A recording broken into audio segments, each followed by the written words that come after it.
Coming up next on Channel 7 News at 10, the teenage driver coming under fire for a deadly canal crash. Well, she speaks out for the first time since this tragedy, and you're going to hear what she says only on 7.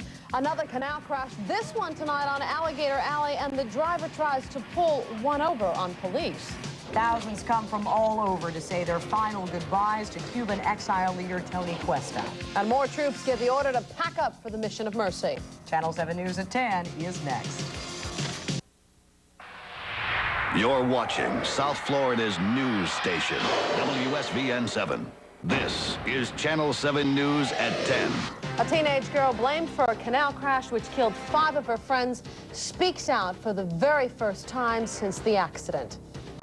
Good evening, I'm Jessica Aguirre. And I'm Kelley Mitchell. Tonight, Jamie Bardal lashes back at the parents who blame her for their children's deaths. Well, Jamie has kept her feelings bottled up ever since that tragic September night, until now. For the very first time today, Jamie talks about that car wreck this afternoon at a news conference, and tonight, sitting down exclusively with our Craig Stevens.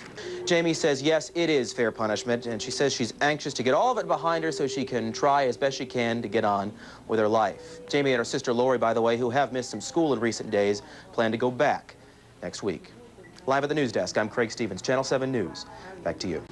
Thank you, Craig. Well, another accident tonight involving a car in a canal, this one on the new and improved Alligator Alley.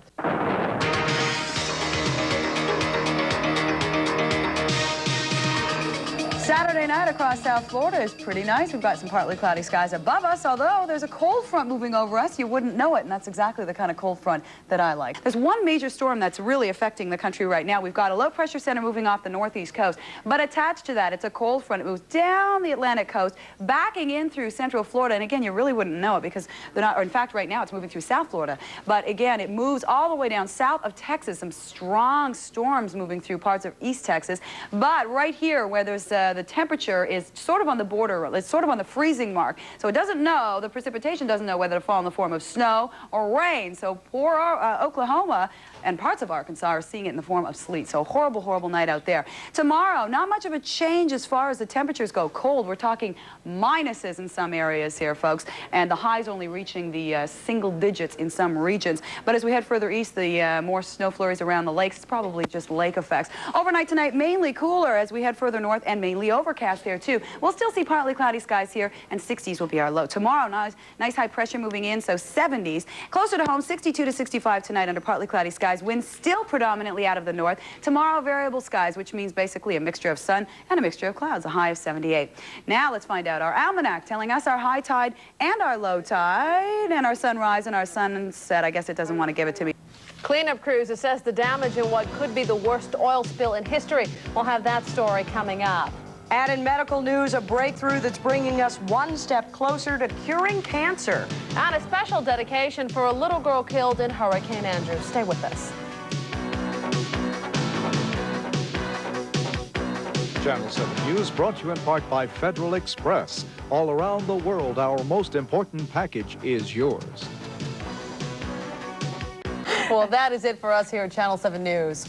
We'll see you again tomorrow night starting at 5. Have a good evening. Good night.